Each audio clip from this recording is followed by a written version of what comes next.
Você fala assim, porque eu acho que agora também tá nesse negócio de, pô, você, por exemplo, falou que eu sou branco, então assim, eu tenho que também assumir uma identidade do que eu sou.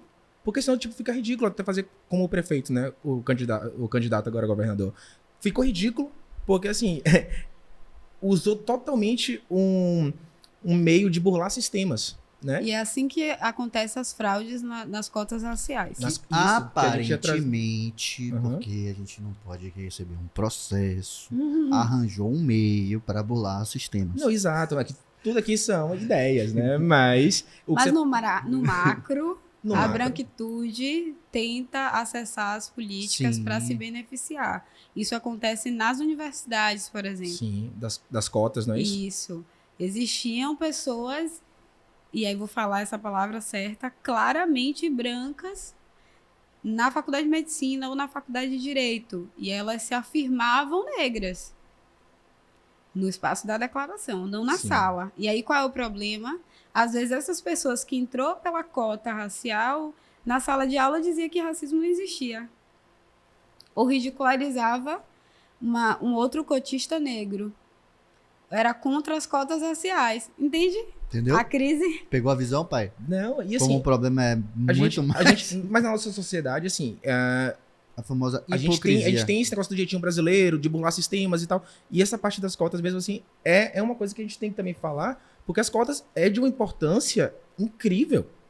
Incrível. E assim, a dívida histórica que a gente tem, para mim, é absurda. Então, Sim. assim, a gente tardiamente, obviamente, mas a gente criou métodos para se retratar, entendeu? Que eu acho que é mais ou menos isso que se trata, que é se retratar, porque o normal já era isso ser muito, muito anterior a essa política, e mesmo assim ainda tem gente que quer se beneficiar disso.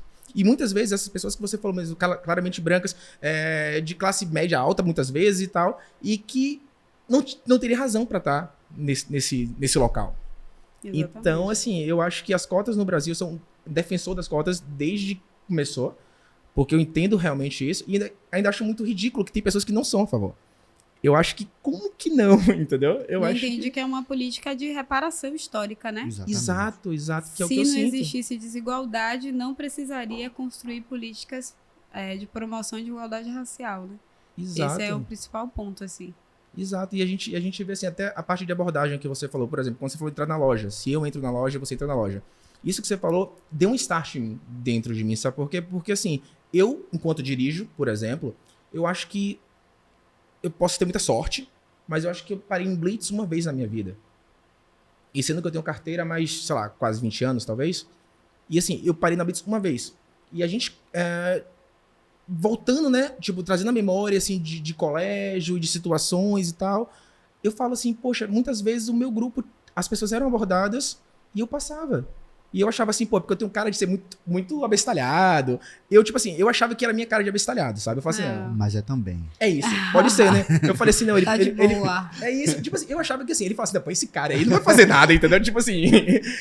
Eu, Não, tipo assim, é o racismo mesmo. mas velho. é isso, mas tipo assim, mas quando você não tem a cabeça ligada naquilo, sabe? Eu sempre falava assim, porra, velho, eu tenho sorte, porque assim, eu tenho tanta cara de abestalhado que o cara falou, pô, esse cara vai, sei lá, fazer alguma coisa. E os meus amigos, tipo, eram muito metidões e tal e tal. Então, assim, eu me sentia, tipo, sabe, eu sou abestalhado. Mas aí eu vindo, tipo, historicamente, tudo que veio acontecendo na minha vida, lógico que eu sou branco. É isso. Então, assim, não é porque eu me identifico, não é porque minha mãe passava isso, não é porque eu fazia isso, não é porque meu nariz é assim, não é porque. Não, eu realmente sou claramente branco, talvez. E que privilégio, né? Você ter uma mãe negra e viver essa ancestralidade. Porque a ancestralidade, ela é em qualquer identidade. Isso é fato.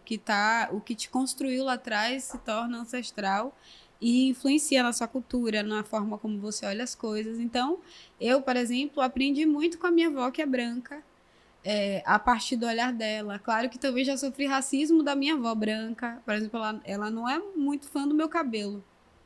Já a minha avó, que é uma mulher negra, acha meu cabelo incrível, lindíssimo. Não é um problema meu, é um problema dela. E ela que lide com isso sozinha, com as questões dela, eu acho meu cabelo lindo e maravilhoso e ótimo. E é mesmo. É lindo. Mas já tem um tempo que você tem esse cabelo assim, black, massa. E sua avó ainda não... Não, porque é muito estrutural, né? É, né? Muito. Ela gostava do meu cabelo alisado, longo, né? Quando eu estava no padrão, na verdade, eu tentava estar no padrão, tava lindo. Quando eu passei pela transição capilar, e para ela foi um choque muito grande, porque eu não tive paciência para deixar meu cabelo crescer. Ficou, tipo, 2 dedos de raiz, natural. E aí eu fui lá num salão, assim, qualquer, e falei, quero cortar o cabelo. E aí, quando eu cheguei na casa dela, meu cabelo tava muito curtinho. Aí, pronto, minha avó crisou, falou, não, coloca uma peruca, isso não tá bonito. E é um trampo recuperar o cabelo, né? A transição capilar é um problema que assim, as mulheres passam, porque é muito difícil, né? Eu tenho uma amiga mesmo que ela fez isso também. A transição capilar, ela demora bastante, não é? É um processo tem mulher que demorado. não consegue mesmo, tipo, demora muito. Eu, por exemplo, fui rápida. Eu fiquei uns 2 meses ali sentindo a raiz. Foi uma sorte, assim, né? Eu tinha uma prancha que quebrou. Aí eu falei, depois eu compro, depois eu vejo. Na época eu também não tinha muito dinheiro, então tava tudo muito caro. Falei, não vou comprar por agora. E aí eu fui lendo e fui acessando esses grupos de crespas e cacheados. Aí eu falei, não conheço o meu cabelo natural. Como vai ser essa experiência? Também nunca cortei o cabelo do zero. Só quando eu era muito pequenininha que eu raspei sozinha. Então eu ficava assim, meio nessa, sem entender como agir. Então. Mas aí eu falei, não, quer saber? Se eu for passar por uma revolução interna, vai ser de uma vez só. E aí cortei no mesmo dia, foi um baque, não é fácil. E autoestima é um processo que é muito complexo em mulheres e em homens, né? Isso é fato.